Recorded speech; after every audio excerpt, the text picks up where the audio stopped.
Alrighty, so here's the match the switch prop. Pretty much I have some breakers right here. I made these two dummies. These four are the only ones that matters right now. I could have went and did those, but this isn't a production run.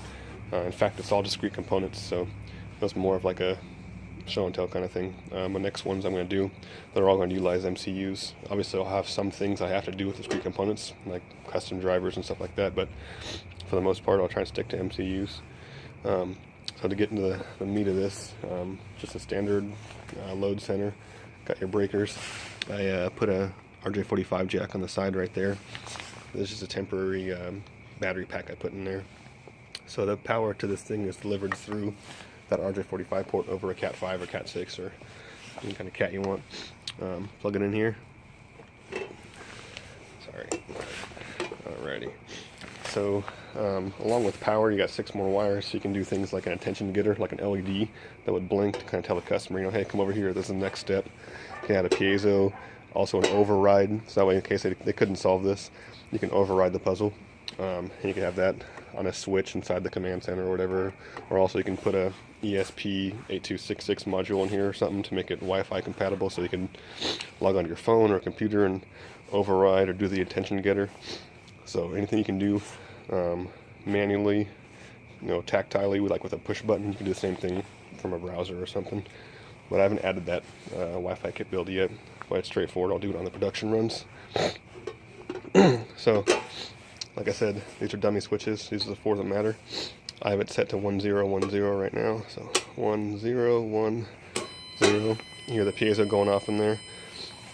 It's just a set of dry contacts. I have a piezo in between the dry contacts and rails, so ground and 5 volts. Oh, sorry, ground and incoming power from here. So whatever that might be, 9 volts in this case. So any other combination is not going to make this thing go off unless it's 1010. You hear my battery dying. Alrighty, so let's I'll pop this thing open and pause the video and we'll get to the meat of it. Alrighty, so a bit messy, like I said, not a production run, it's all discrete components, so there was a whole lot of work that went into this. We have the interconnects. This pretty much just connects this, which is the brains of the thing, to these switches, and also to the outside world, to whatever you're powering it and whatever signals you're giving it. Once again, I'll pause it, I'll pop this out and go over how this works.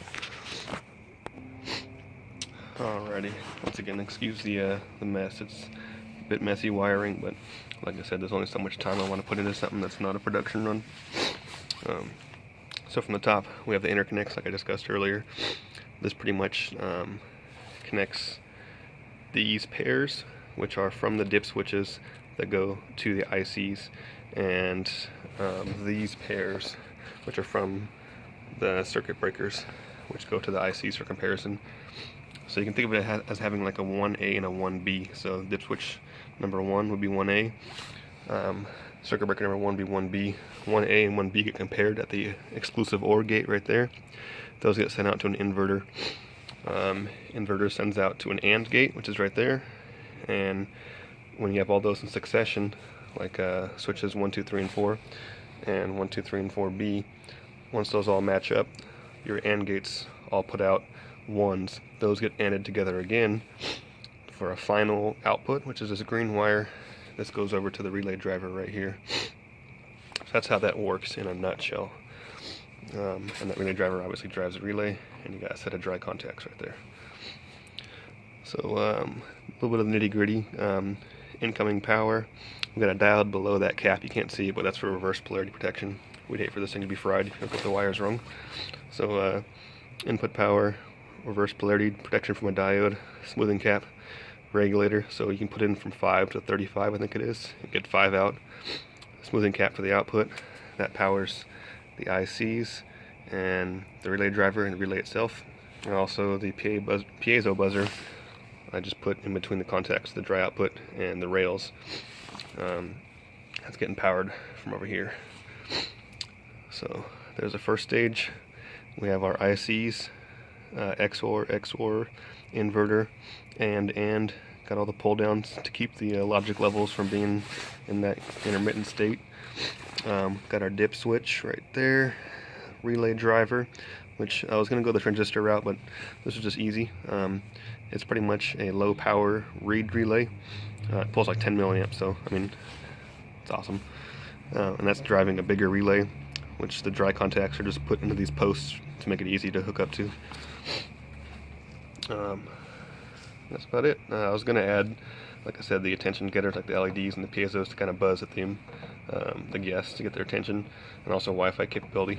But we'll be putting those kind of things on the production run. Also going to have each wire in the pair is going to have its own set designation, so they're interchangeable. So you can have a little command station you can plug in or switch between modules, and each one works the same. Each button, for example, would override this module and any other one I built. That also could be tailored to whatever needs for the escape room. Alrighty, I'm going to put it back together and do one more little example.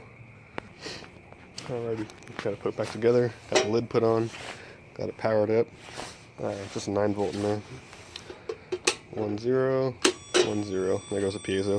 It could be anything. It could pop a solenoid, a magnetic door, a relay, a light bulb. It could do, or send another signal to a MCU, and that could decide on what it has to do. So, opportunities are endless. I just decided to use dry contacts and a piezo because it was just easy for the moment. That's about it. Alrighty, until next time.